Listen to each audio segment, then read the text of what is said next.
আজ শুক্রবার, পবিত্র জুম্মা মোবারক।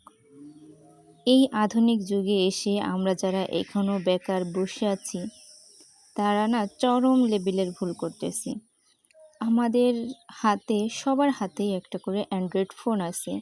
আমরা চাইলেই ঘরে বসে বিভিন্ন ধরনের অনলাইন প্ল্যাটফর্মে কাজ করতে পারি। বিভিন্ন ধরনের আর্ন সিস্টেম আছে। এখন কিন্তু আমরা চাইলেই ঘরে বসে আর্ন করতে পারি।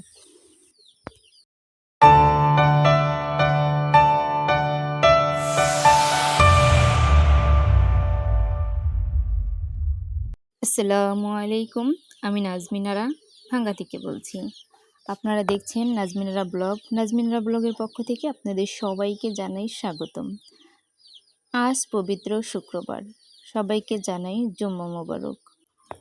আমাদের বাড়িতে সবসময় একটা না একটা সুখবর থাকে। আর সুখবরগুলো কি জানেন? তো আপনারা ভিডিওটা দেখতে থাকুন আর আমার গল্পটা শুনতে থাকুন। প্রত্যেক দিনই একটা না একটা সুখবর থাকে। কখনো হয়তো বা গাছে কোনো ফল ধরেছে, কখনো ফুল উঠেছে, কখনো সুন্দর সবজি, কখনো লেবু পাড়ি। আসলে না, আমার কাছে হচ্ছে এগুলাই আনন্দের মুহূর্ত। ঈদ তো আর সবসময় আসে না, তবে ঈদের মতো করে নিজেকে নিয়ে বাঁচানো, নিজেকে শান্তিতে রাখা, সুখ শান্তি না সব কিছুর মধ্যে পাওয়া যায় না। আবার নিজে যদি সুখ শান্তি খুঁজে নেন, তাহলে সব কিছুর মধ্যেই শান্তি আছে। আমার কাছে সুখ শান্তি মানে হচ্ছে আমার ঘরটা পরিপাটি, আমি সুস্থ, আমার পরিবারের সবাই সুস্থ এবং সবাই ভালো থাকা, বাড়িতে একটা নতুন গাছ লাগানো, একটা গাছে ফুল আসা, ফল আসা, ওইগুলো তোলা। এটা হচ্ছে আমার কাছে আনন্দের বিষয়। একটা মানুষের ধরন, এক একটা মানুষের চলাচলতি কিন্তু এক এক রকম। সব মানুষ কিন্তু একই রকমভাবে চলাচলতি করে না। গত বছর ওই পেয়ারা গাছগুলো লাগিয়েছিলাম, সেই গাছে কয়েকদিন আগেও ফুল আসছিল, সেটা পড়ে গেছিলো। তো ফুলটা থেকে ফল আর হয়নি। তবে আবার যে ৩টা গাছই, তো প্রত্যেকটা গাছের পাতায় পাতায় ডগায় ডগায় আর কি ফুলের কলি আসছে, পেয়ারা ফুলের কলি। যাই হোক, সেটা দেখে আমার খুব ভালো লাগে, বেশ আনন্দ লাগে। ১ বছরে গাছে যে ফুল আসছে সেটা দেখে। অন্য সাইডে মা কিন্তু দেখিয়েছি বটবটি গাছ লাগিয়েছে, সেখানে কিন্তু বটবটির ফুল এসেছে এবং ধরেওছে।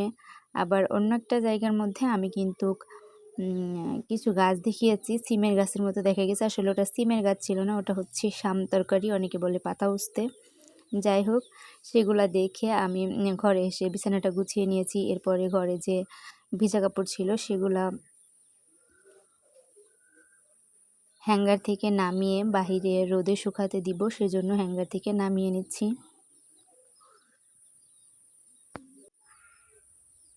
কাপড়গুলা হ্যাঙ্গার থেকে নামিয়ে আবার হ্যাঙ্গারগুলো সুন্দর করে আলনাতে গুছিয়ে এক জায়গা করে রেখে দিয়েছি।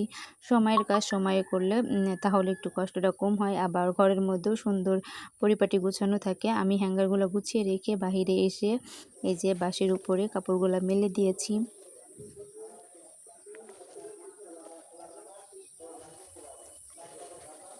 কাপড়গুলা মেলে দিয়ে এরপরে আমি কিছুটা মাটি উঠিয়ে নিয়ে আসছি, চুলাটা লেপবো।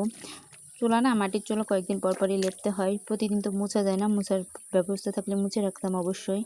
আবার প্রতিদিন লেপাও সম্ভব হয়ে ওঠে না।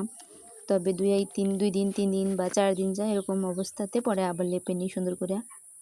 লেপলে সুন্দর দেখা যায়। 2-3 দিন রান্না করার পরে আবার বিচ্ছিরি অবস্থা হয়, না লেপলে একদম বাজে লাগে দেখতে। আমি কি করি, যখন চুলাটা ভালো থাকে তখন ওই অবস্থাতেই লেপতে থাকি। যখন বেশি ভেঙে যায় তখন মা লেপে দেয়, কারণ ভাঙাটা আমি আবার অত ভালো করে লেপতে পারি না। তাও এই যে চুলের মতো একটু ফাটা ফাটা দিচ্ছে মাটির সাইড দিয়ে, ওটা আমি ভালো করে মাটি লাগাই লেপে নিচ্ছি।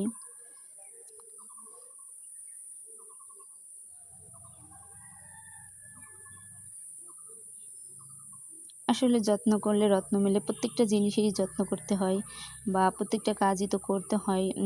সব সময় অসময় সুযোগ হয়ে ওঠে না। যখন যেটা পারি, যখন যে সময় হয় তখনই সেই কাজটা করে নিই। আমি কখনো ওরকম করে বলি না যে এই কাজটা করব বা ওইটা করতে হবে। আমার মনে হয় যেটা আমার চোখের সামনে পড়েছে আমি ওই কাজটা আগে করে নিই, সেটাই বেটার। যতক্ষণ বলবো ততক্ষণে করা হয়ে যাবে। আর এখন চোখে দেখেছি এখনই করব। এটা হচ্ছে আমার এটা হচ্ছে আমার নিয়ম নীতি। থাকে না যে এটা দেখেছি থাক কালকে করব, আমার কাছে কালকে বলে কোনো কথা নাই। এখন দেখেছি এখনই করব, এখনই ঝামেলা শেষ।